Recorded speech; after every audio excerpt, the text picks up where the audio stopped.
In other words, the question, if you're sitting at home right now worried about your job or your business, whatever you worry about, what does the future hold? And that's why this is probably the most important program. See, most people just watch the stock market. That's all they watch. They don't know much about home prices in their neighborhood. And that's not good enough. So our guest today is George Gammon. He takes the ultra complex and puts it in pictures.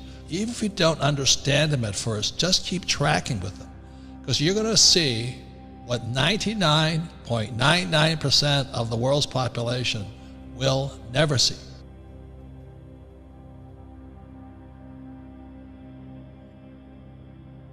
What are you seeing in the future, George? What I want to stress, and I'll explain this just momentarily, but what I really want to stress to the viewer is that if you're able to just start to understand the macroeconomic picture, and it doesn't need to be complex. Listen, the reason you think it's complex is because all these economists and academics, they use all this jargon and technical terms, but if you just break it down into simple English, it's actually very easy for people to understand. And if they understand it, they're going to be able to make much better decisions for themselves and their family in the future for their finances. So whether it's me or anyone else, make sure that you're trying to really pay attention to what's going on. Let's just say that you've been saving your money, you've been working hard, you've been doing all the right things, you've got a little nest egg saved up, and you go to the bank and you're like, oh my gosh, they're only giving me 0.5 interest or 0 or who knows what it is. You can't even see the interest rates, they're so small nowadays.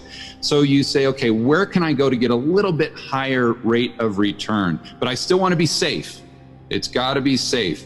So then you might look at a product like a money market mutual fund or a money market fund.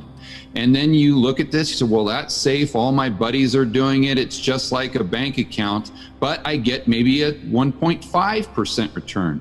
Well, what the average person doesn't realize is they're taking exponentially more risk just to get that 1% additional return. So how is that? Because the way that the money market mutual fund gets the additional return is they take your hard-earned savings and money and they put it into the repo market, or they put it into the commercial paper market, which is basically funding for corporations, the same type of thing.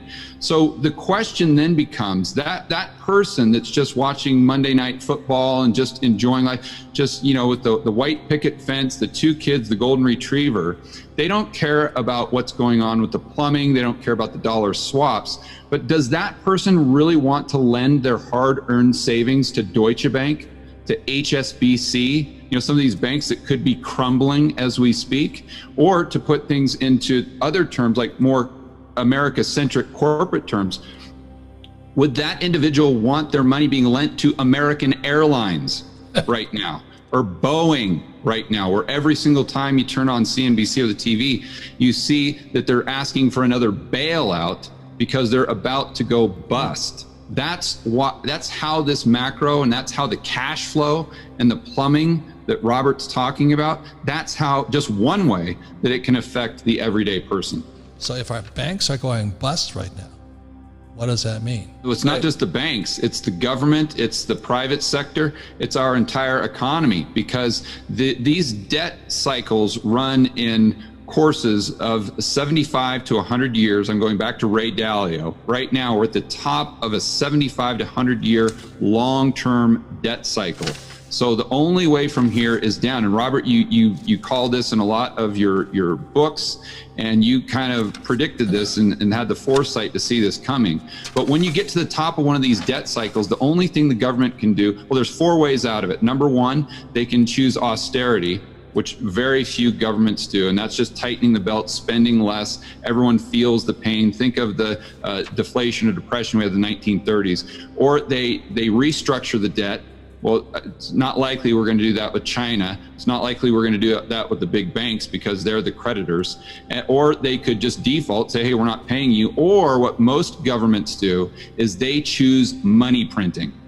This is creating inflation to bail out all the people who have the debt, whether it's governments, whether it's individuals. So once you get debt to a certain level, you've got to, well, you don't have to, but most governments choose to inflate it away. So what does that mean for the average person? Well, if the government is going to try to create inflation, meaning the cost of goods and services going up, what you want to do is you want to make sure that you're positioned for that. So as an example, if you just own your own home, you've got to make sure that you've got a 30-year fixed rate mortgage, because if they try to create inflation, if interest rates go up, then your interest rate is going to go up unless it's fixed. And what happens when you're a debtor and they create inflation, you're going to have the opportunity to pay the loan back, your mortgage, with cheaper devalued dollars. So the way they can think about that is if they borrow, let's say $100,000, the rate of interest means that they're paying the bank back with increased purchasing power because you've got principal plus interest.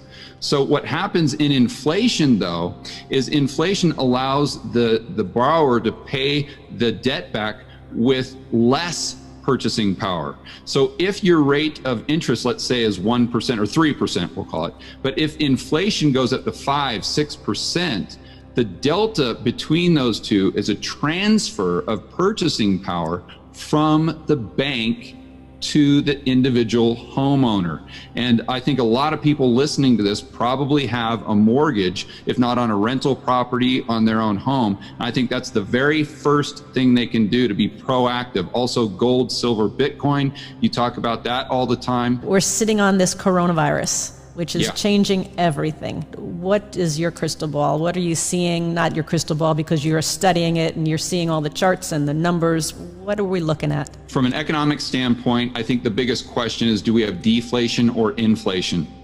And that's kind of the debate going back and forth. And for the average person, I think they just have to look at the entire economy as supply and demand. So the supply is how much stuff do we produce? How much goods and services. Demand is how much money we have, or our willingness or our access to credit to go out and buy the stuff. So as most people know, we're in lockdown, depending on what state you live in, what city. So there's a lot less demand. There's a lot less of the goods and services that are actually being purchased, right? So that decreases the demand equation. That's what most people get fixated on. So they think, okay, well, we have to have prices going down, deflation. But they forget about the supply side of the equation, because if the people can't go out to produce goods and services, well, the supply will go down fast as well. So then the question becomes, what's going down faster, demand or supply? Well, then you look at the supply chains that have been disrupted coming into the United States. If you go to Walmart, Target, Home Depot, the majority of the stuff you see on the shelves was produced outside of the United States. So if those supply chains get disrupted, that means less supply. Then what happens is, usually, going back to Dalio's example of long-term debt cycles, you get social unrest. And I hate to say that, but that's just the reality of the situation if you look at history. And typically the way the politicians take care of social unrest is through helicopter money.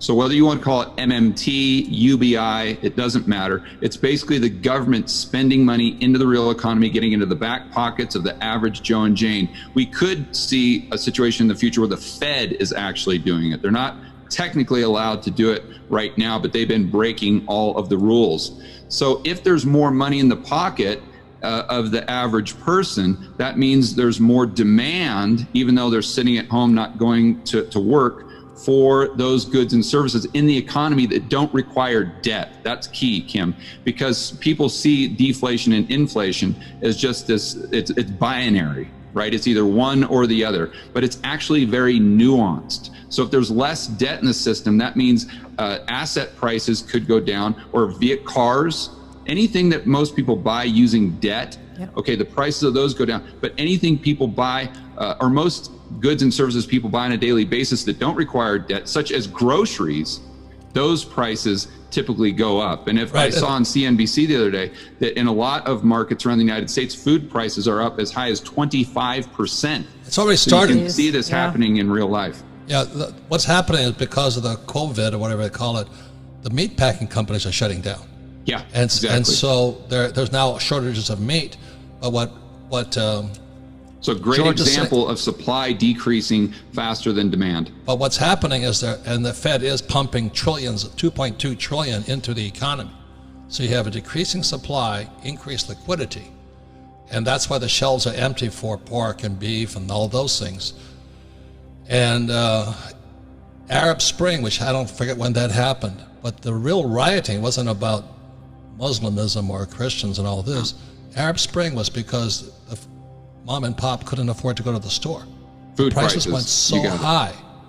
And I think that's what you're saying is when people get hungry or they can't afford food, that's when the social situation gets worse.